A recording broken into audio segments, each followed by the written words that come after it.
Hello, brothers and sisters. This is Sabata with the Equatorial Advocacy Foundation. Today, I would like to discuss with you very quickly a paper that Dr. Carol Berger has come out with back in 2017. Dr. Carol Berger holds a PhD. She's an anthropologist she graduated from the University of Oxford and is a Commonwealth scholar. She is an independent researcher who has spent years in South Sudan, beginning from 2006, completing doctoral fieldwork, and later working as a researcher and analyst for the UN mission in South Sudan, UNMISS. Dr. Carol Berger has written a paper, and the paper was titled Ethnocide as a Tool of State Building. In that paper, she claimed that the Dinka plan to use ethnocide to create their own state. She's a Canadian. What the Equatorial Advocacy Foundation would like to discuss in this paper is, just to put a footnote here, that Carol Berger said that the policies that the government of South Sudan is injecting is specifically intended to create a state of the Dinka by actually carrying ethnocide. Now, and she said that it's carried intentionally. All right. So what Equatorial Advocacy Foundation would want to do is, I would like to discuss this and let us look at the policies right now that the government of South Sudan is injecting. Could it possibly bring about the result that Carol Berger has claimed here? Could there be a possibility? If the answer is no, then the answer is no. If the answer is yes, could it be that it is something that was unintended, but eventually this is something that Carol Berger, based on her expertise, understanding how policies function, also knows that policies usually when injected onto community are intended to bring about specific results, and based on her expertise, she realized that based on those policies that are getting injected in South Sudan, a possibility of ethnocide could happen. Let us see what we are going to conclude, whether it is intentional, whether it is unintentional, whether that possibility may not happen. It's going to be based on when we start discussing the current policies and how it is impacting people in equatorial area in particular, because I'm making this analysis on the impact of these policies on the equatorial people. Even though I will read an abstract here really very quickly and specifically see how these policies that are getting implemented are affecting people in the equatorial area. Now, let me just go through this really very quickly. For anybody who would want to obtain this abstract, you can just Google ethnocide and South Sudan never-ending war, and you should be able to find it. This is something that was written back in 2017, and it has been spiraling around for a very long time. You see that? This is the abstract. And Carol Berger even went to a conference somewhere in Australia. She was invited there, and she even talked about it. And she also claimed that she did what is called interviews when she was doing her work, the fact findings, before she concluded what she has concluded. Anyways, let me read really very quick, and then we'll get into the discussion. Now, get me right. I am not making any claim here. I am not supporting any claim here, but we are just going to be discussing this in a very understanding way. Now, this working paper documents, this working paper documents the strategy of the Dinka-led government of South Sudan to achieve dominance over the state's instruments of power and claim the land of non-Dinka peoples. The findings are the outcome of extended ethnographic fieldwork in war-affected regions of South Sudan. This strategy, she is saying that this strategy has been in the making for years. Began with the destabilization of regions bordering traditional Dinka lands and was followed by the forced displacement of non-Dinka population as the title states. Ethnocide has been employed as a tool of state building. Now, basically, she is walking us down, explaining how this is being carried. Now, she is saying that this ethnocide, led by the country's organized forces, she mentioned organized forces, and who are those? The National Army, police, irregular militia, raised groups, is characterized by the indiscriminate killing of civilians. Now she's talking about killings of civilians based on ethnicity, and the systematic use of rape against women and men. Wow.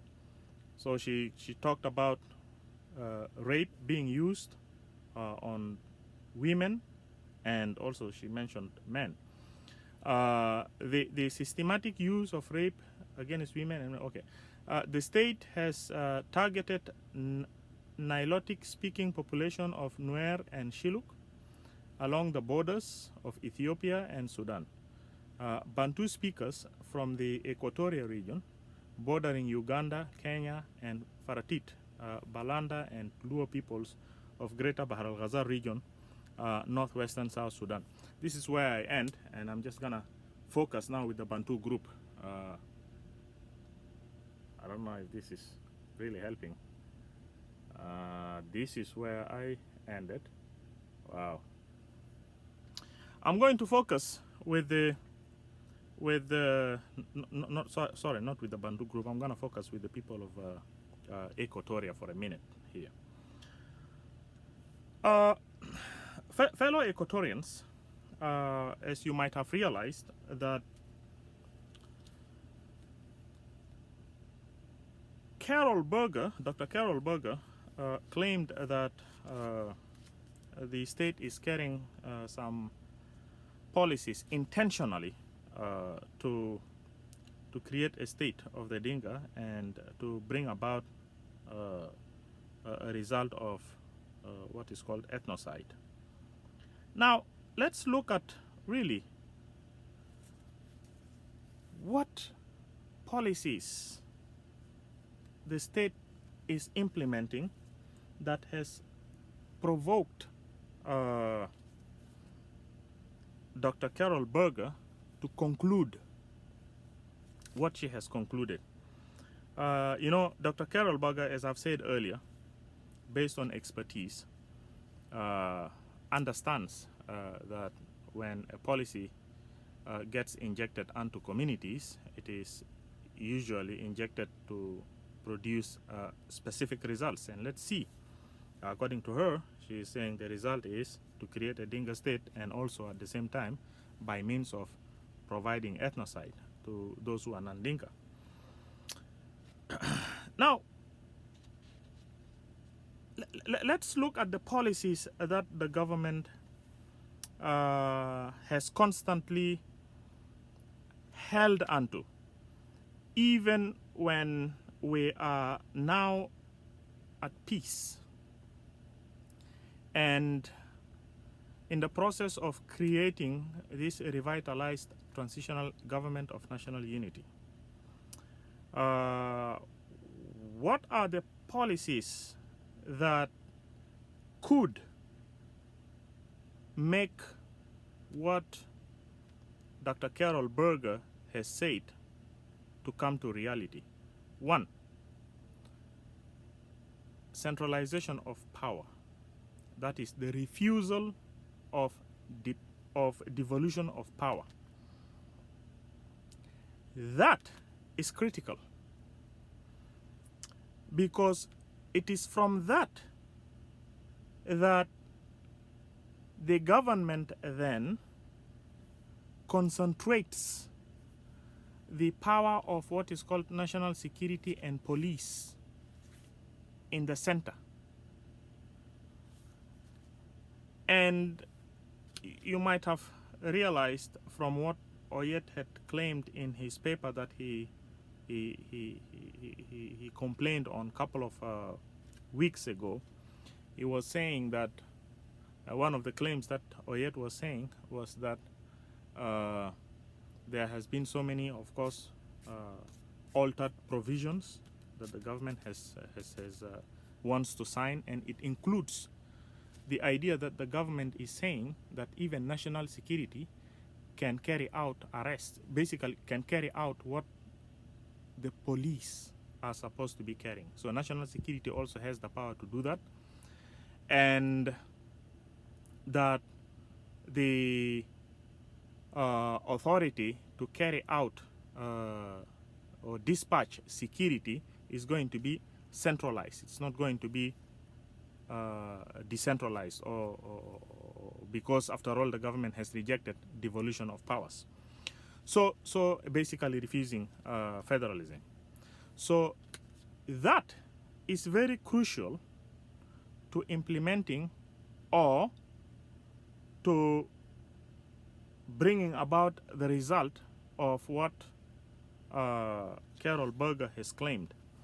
Why? Because number one, we have noticed, we South Sudanese know very well that these security personnel are very tribal, and at the same time they are not well trained. They do not have good ethics at this point. So when you concentrate their authority in one unit and you don't allow devolution of powers to happen, then the territories, the states of the equatorial area eventually will end up seeing security personnels that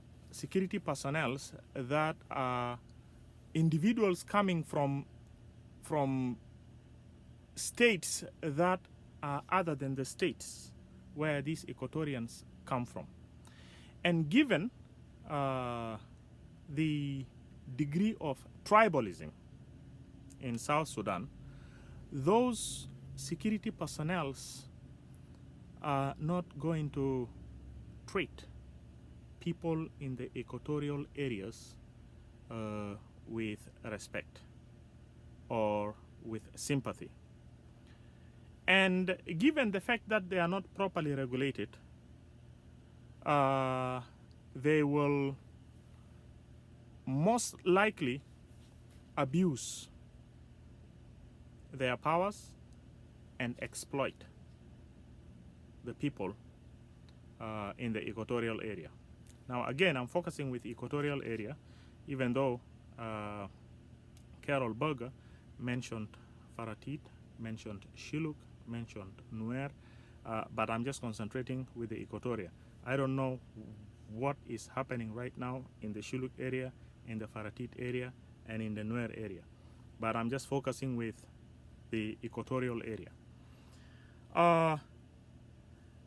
Once the people of Equatoria suffer exploitation from centralized security actions of security, they will eventually be overshadowed with fear in their minds. Now, once they are overshadowed with fear, they will not live comfortably in those areas. And the more the security personnel are allowed to behave freely upon the people,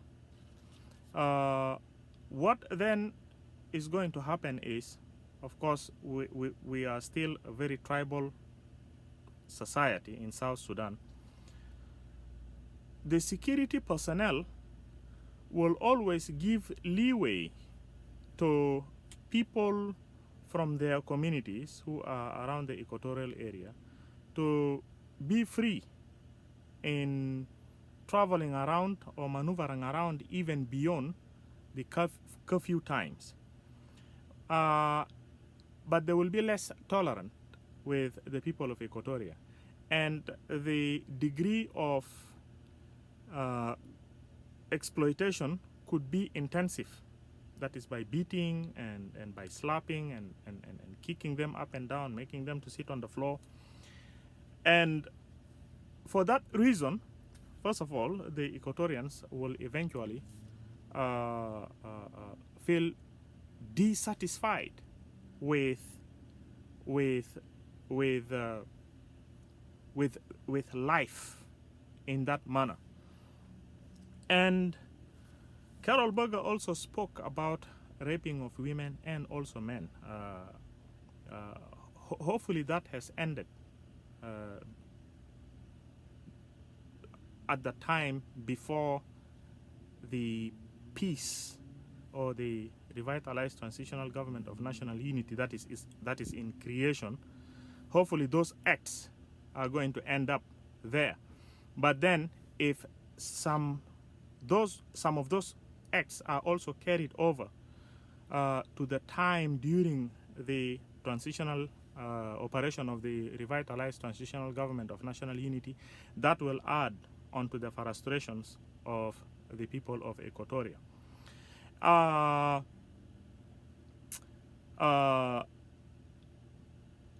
The other thing that we would possibly be seeing is acts of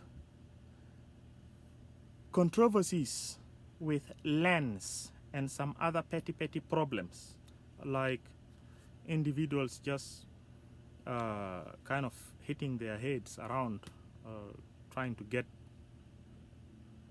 the same lady, a person who is from an Equatorian and the other one is probably from a place where the security personnel predominantly are coming from. The possibility of that Equatorian getting targeted and will be visited by an unknown gunman is very high, all right? And if the scrambling is on land opposed to a lady, for example, the possibility of the Equatorian also getting visited by an unknown gunman is going to be high.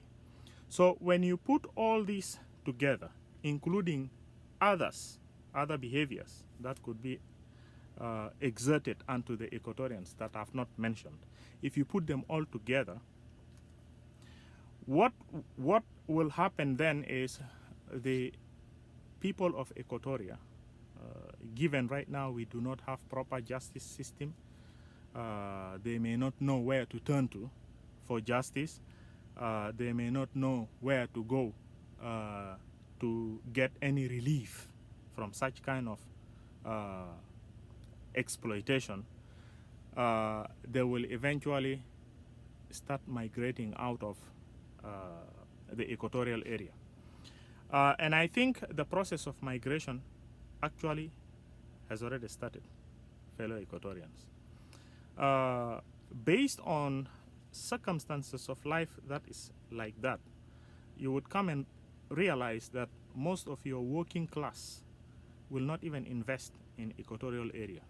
They will all travel to invest in neighboring countries like Uganda and Kenya. They will take their families to settle in Uganda and Kenya. Their children will be going to school in Uganda and Kenya. So basically, you'll find that the working class family heads will be the only ones left in the equatorial area just because they are working. Now, when you realize that now you are having investment in Uganda, your families are in Uganda, you have even constructed a house in Uganda, that is a huge step towards migrating out of Equatoria. Because with time, you're going to pass on. And when you pass on, where will your child end up marrying and just establishing life? It's going to be in Uganda. It's not going to be in Kenya, or I mean in South Sudan any longer, in the equatorial area. So basically, when you realize, it will only be that this generation will kind of hold onto in the equatorial area, maybe just because of job and simple things here and there, still hanging around with friends that they have always associated with, but basically settlement has already happened in Uganda. And as this continues, it will only take 2 generations, and you'll find out that you have already emptied your area and you have migrated to Uganda. And if that happens, then of course people from the other neighboring places, they will come and settle easily in your place, and that could be an unintended result following the policies that the government is injecting at this time. It may not be intentional, as Carol Berger has or had claimed, but it could be an unintentional result. But the fact is that the migration is already beginning. You can tell that people are now going to Uganda. Don't take my word for it. Just look around you. If you're somewhere around in Juba or in the equatorial area, or if you're in Uganda, you should already be knowing, you should already have the knowledge that most Equatorians are now constructing their buildings in Uganda, pretty much, and settling their families over there. This is not even a permanent solution, because unless Uganda is going to be a stable country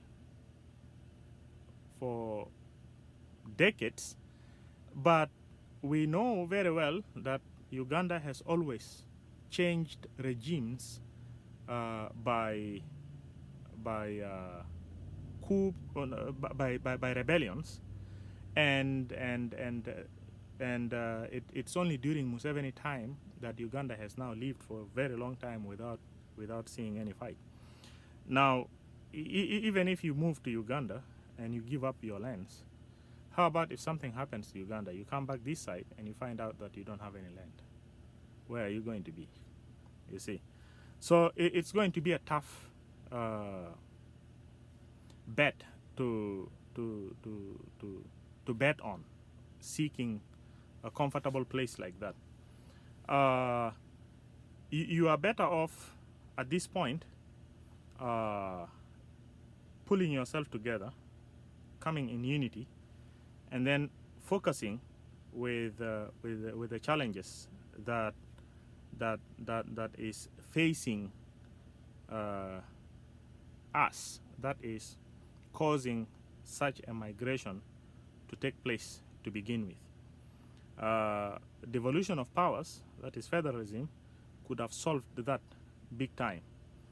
For that reason, the Equatorial Advocacy Foundation is really suggesting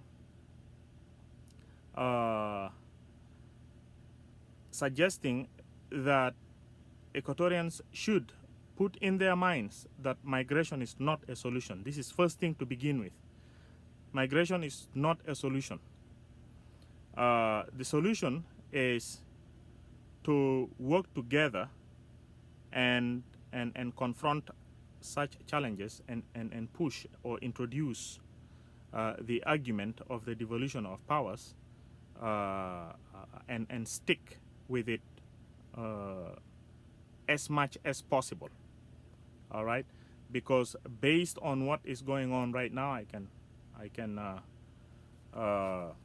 assure you that yes, the migration has started, and that actually brings the claim of Carol Berger to look as though it is true. You know, it may not be intentionally. It's just because Carol Berger said that it is done intentionally, and the government of South Sudan criticized that. But I think Carol Berger has, had foreseen that this might happen if the policies continue going down that direction. And it is true that if we continue with a situation where power is not broken down, or the devolution of power has not happened for a period of time, then it is true that we might end up seeing that fellow Equatorians, you will be emptying your place. And the purpose of this discussion now is to create an alert that this is happening. All right, because usually when migration takes place, it happens in a way that you don't seem to realize that it is happening, because people make these kind of choices individually. All right, you make that individual choice, I make that individual choice, another person makes that individual choice. But I want us to remember that as we tend to see ourselves in Uganda, constructing buildings in Uganda, putting businesses in Uganda, chilling in Uganda, that is it. That's all about the migration. Our generation will go, all right, and those children that are now left in Uganda, in those houses that are constructed and are studying in Uganda, are assimilated to the culture there, are eventually going to intermarry there. What is left? Migration will be complete, you see. So migration has already started, and the vision that Dr. Carol Berger had foreseen and thought that it's being done intentionally could be unintentional.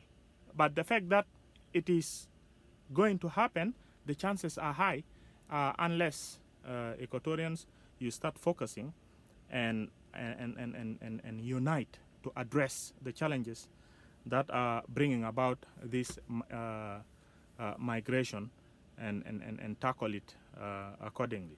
All right? I hope I have generated an alert to you, brothers and sisters, and until we meet again, stay safe from coronavirus. God bless you.